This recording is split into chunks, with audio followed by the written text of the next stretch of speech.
नमस्कार दोस्तों, आपका स्वागत है आपके अपने चैनल स्टडी वाइंस ऑफिशियल पर। तो आज के इस वीडियो में हम मॉडर्न हिस्ट्री की नेक्स्ट वीडियो सामाजिक धार्मिक सुधार आंदोलन के बारे में पढ़ेंगे। तो इस वीडियो में हम राजा राम मोहन राय, उनके द्वारा बनाया गया ब्रह्म समाज और ईश्वर चंद्र विद्यासागर के बारे में पढ़ेंगे। तो पहले हम पूरे टॉपिक को अच्छे से समझेंगे और लास्ट में प्रीवियस ईयर क्वेश्चन भी कवर करेंगे। तो पहले आप पूरी वीडियो को समझिएगा और लास्ट में प्रीवियस ईयर क्वेश्चन जरूर अटेम्प्ट कीजिएगा। तो चलिए बिना देरी किए हुए वीडियो को शुरू करते हैं। तो चलिए वीडियो की शुरुआत करते हैं। तो क्या हुआ कि आधुनिक काल में सामाजिक धार्मिक क्षेत्र में कई सारी कुरीतियाँ धीरे धीरे करके विभिन्न धर्म समुदायों में फैलने लगी। तो इसी क्रम में क्या होता है कि भारत के बुद्धिजीवी वर्ग सामने आते हैं और सामाजिक धार्मिक सुधार को लेकर भरसक प्रयास करते हैं, जैसे कि राजा राम मोहन राय, ईश्वर चंद्र विद्यासागर, स्वामी विवेकानंद जैसे सामाजिक धार्मिक सुधारक आते हैं और सामाजिक धार्मिक सुधार करते हैं। तो आज के इस वीडियो में हम राजा राम मोहन राय, उनके द्वारा बनाया गया ब्रह्म समाज और ईश्वर चंद्र विद्यासागर के बारे में पढ़ेंगे। और यहाँ से बहुत से प्रश्न बनते हैं, चाहे आप किसी भी परीक्षा की तैयारी कर रहे हो, यहाँ से आपको प्रश्न देखने को मिलेगा। इसीलिए मैंने पूरे टॉपिक में वही पॉइंट्स कवर किए हैं जो कि आपके एग्जाम के लिए इम्पोर्टेंट है, इसीलिए ध्यान से सुनिएगा। तो चलिए शुरुआत करते हैं। तो पुनर्जागरण, तो इस दौर को पुनर्जागरण कहा जाता है। तो पुनर्जागरण आधुनिक भारतीय इतिहास की एक महत्वपूर्ण घटना है जिसने भारतीयों को आत्मनिरीक्षण करने के लिए विवश किया। तो पुनर्जागरण के कारण क्या हैं? आखिर पुनर्जागरण क्यों हुआ? तो पहला कारण है भारत की सामाजिक एवं धार्मिक स्थिति। तो 18वीं शताब्दी का भारतीय समाज अंधविश्वासों के जाल में जकड़ा हुआ था और समाज कठोर जाति प्रथा पर आधारित था। छुआछूत की परंपरा अपने चरमोत्कर्ष पर पहुंच चुकी थी, जिससे भारतीय समाज उच्च और निम्न दो वर्गों में विभक्त हो गया था। तो ये कुछ कुप्रथाएं थी जो भारत में उस समय चल रही थी, जैसे कि अंधविश्वासों के जाल में जकड़ा होना, छुआछूत की परंपरा। तो ये कुप्रथाएं उस समय भारत में चल रही थी और समाज में सती प्रथा, कन्यावध, विधवा व्यवस्था, पर्दा प्रथा, अशिक्षा जैसी कुरीतियां विद्यमान थी। तो इन्हीं कारणों से सामाजिक धार्मिक सुधार आंदोलन की आवश्यकता पड़ी। तो ये तो पहला कारण था। दूसरा कारण था ईसाई धर्म का प्रचार प्रसार। तो 1813 के अधिनियम द्वारा ईसाई मिशनरियों का भारत में आने और यहाँ बसने तथा प्रचार प्रसार करने की अनुमति मिल गई। तो इसी समय से भारत में ईसाई धर्म के प्रचार प्रसार में तेजी आई और बड़ी संख्या में निम्न वर्ग के हिंदुओं को ईसाई बनाया जाने लगा और इससे हिंदुओं में प्रतिक्रिया हुई और सुधार का कार्य प्रारंभ हुआ। तो दूसरा कारण तो ये था। और तीसरा कारण क्या था? तो अंग्रेजी शिक्षा एवं पाश्चात्य विचारधारा का प्रभाव, यानी कि वेस्टर्न कल्चर।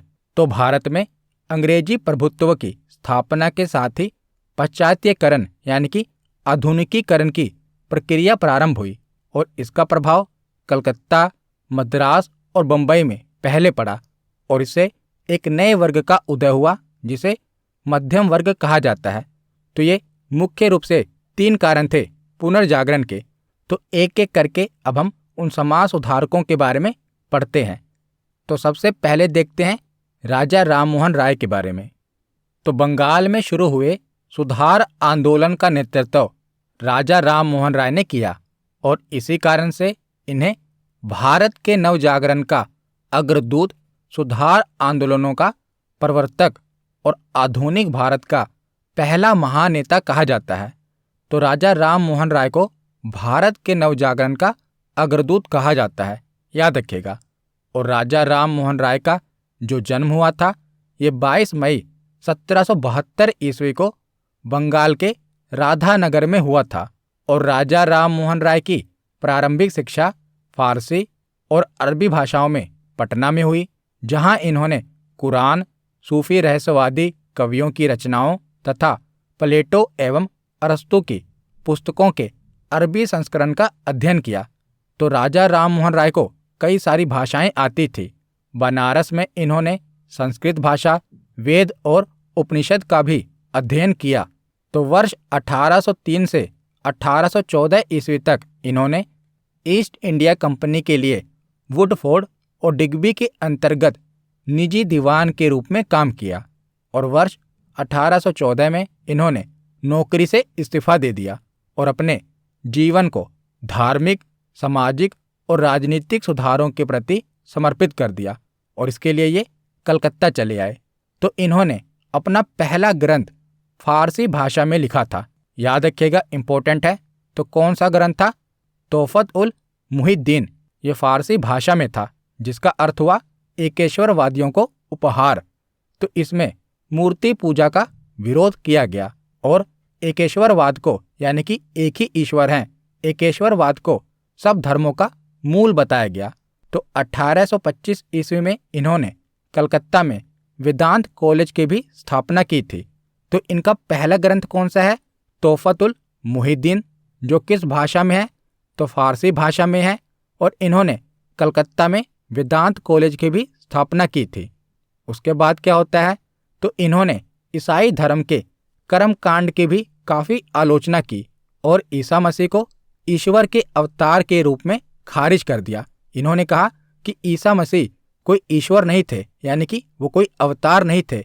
इनकी एक रचना है प्रीस्टेप्स ऑफ जीसस, जिसमें इन्होंने न्यू टेस्टामेंट के नैतिक और दार्शनिक संदेश को अलग करने की कोशिश की, जो कि चमत्कारिक कहानियों के माध्यम से दिए गए थे।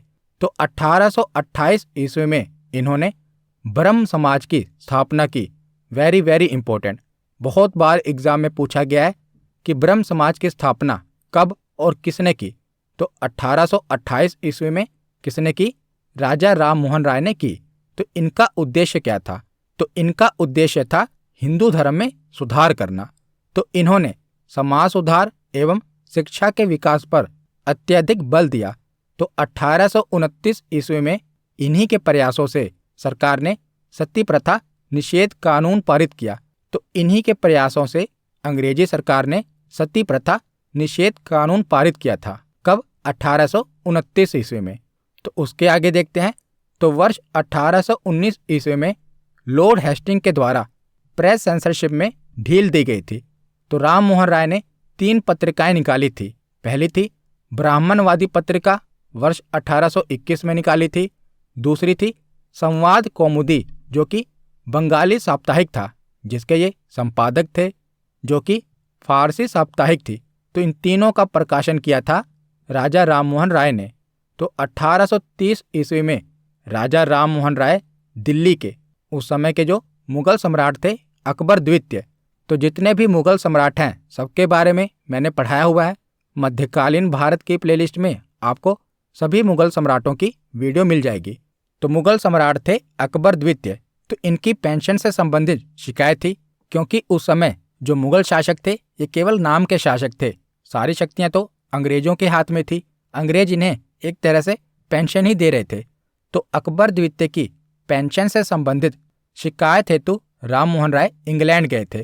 तो अकबर द्वितीय द्वारा ही इन्हें राजा की उपाधि दी गई थी, इसीलिए हम इन्हें कहते हैं राजा राम मोहन राय। इनका नाम था राम मोहन राय, पर जो ये राजा की उपाधि है ना, ये किसने दी थी? तो अकबर द्वितीय ने दी थी, इसीलिए इन्हें राजा राम मोहन राय कहा जाता है। तो 1833 ईस्वी में वहीं इंग्लैंड में इनकी मृत्यु हो गई थी और हिंदू परंपरा के अनुसार इनका दाह संस्कार किया गया। तो जैसा कि हमने पढ़ा कि ब्रह्म समाज की स्थापना किसने की थी? राजा राम मोहन राय ने की थी। तो अब हम ब्रह्म समाज के बारे में पढ़ते हैं। तो राजा राम मोहन राय ने वर्ष 1828 ईस्वी में ब्रह्म सभा की स्थापना की और इसी को बाद में ब्रह्म समाज का नाम दिया गया।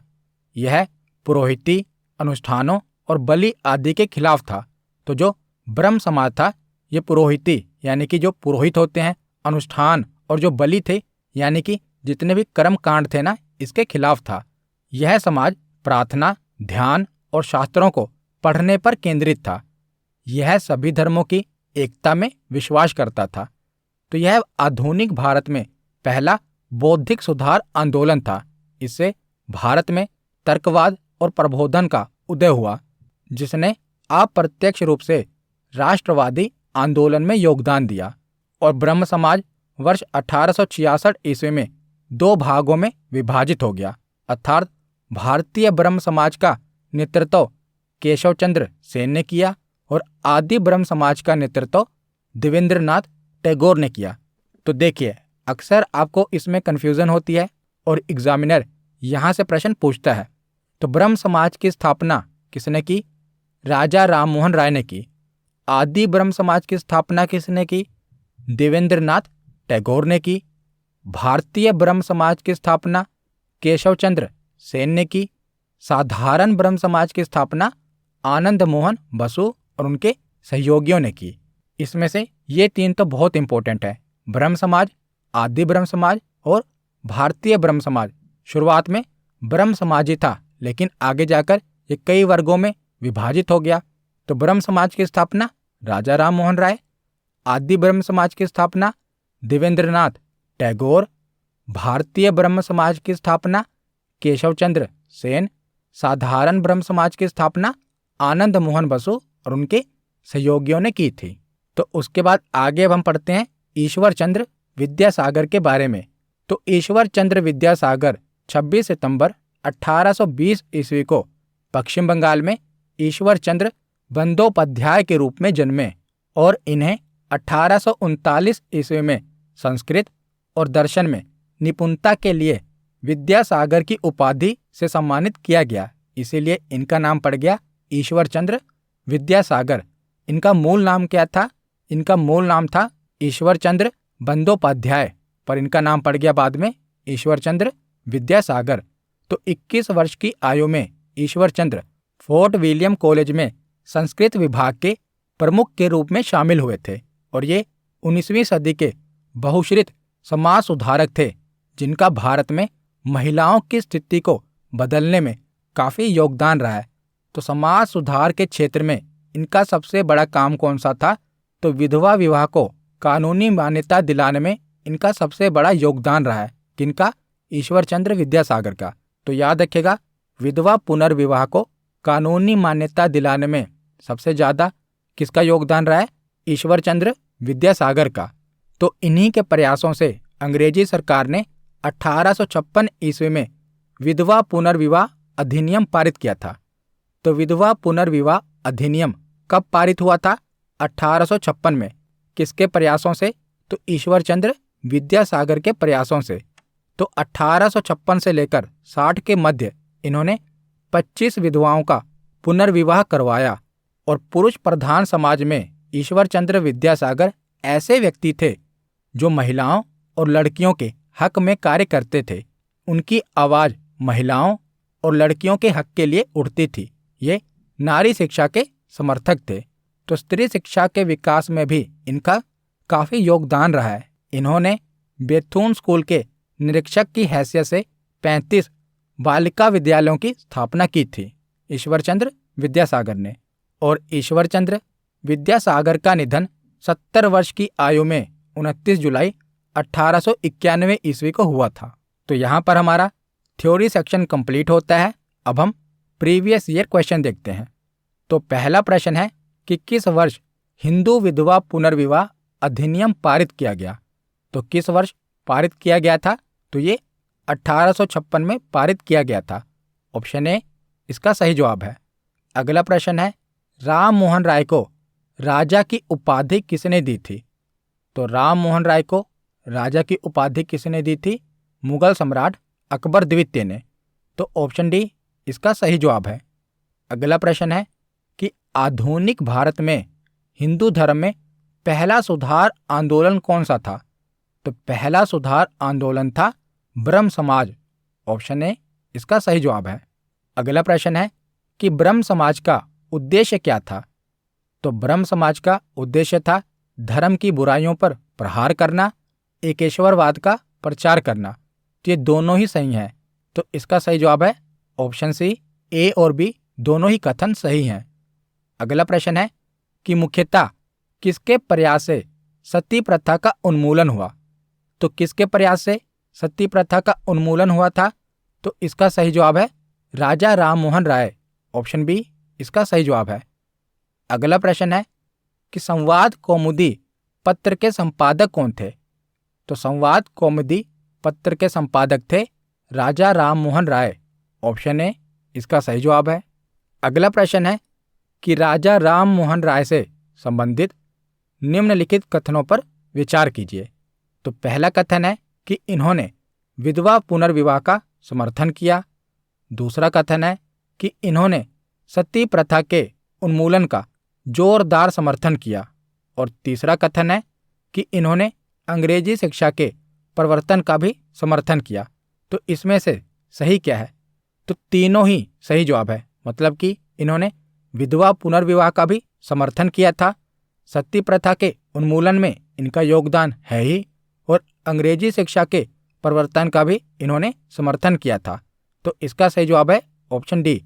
1, 2 और 3 तीनों ही कथन सही हैं। अगला प्रश्न है कि राजा राम मोहन राय द्वारा ब्रह्म समाज की स्थापना की गई। तो कब की गई थी? तो ब्रह्म समाज की स्थापना 1828 में की गई थी। ऑप्शन सी इसका सही जवाब है। अगला प्रश्न है कि आदि ब्रह्म समाज की स्थापना किसने की थी? तो आदि ब्रह्म समाज की स्थापना देवेंद्रनाथ टैगोर ने की थी। ऑप्शन ए इसका सही जवाब है। आज का आखिरी प्रश्न है कि ईश्वर चंद्र विद्यासागर का मूल नाम क्या था? तो इनका मूल नाम था ईश्वर चंद्र बंदोपाध्याय। ऑप्शन बी इसका सही जवाब है। तो आज की वीडियो यहीं पर खत्म होती है। कैसी लगी ये वीडियो कमेंट सेक्शन में जरूर बताना। धन्यवाद।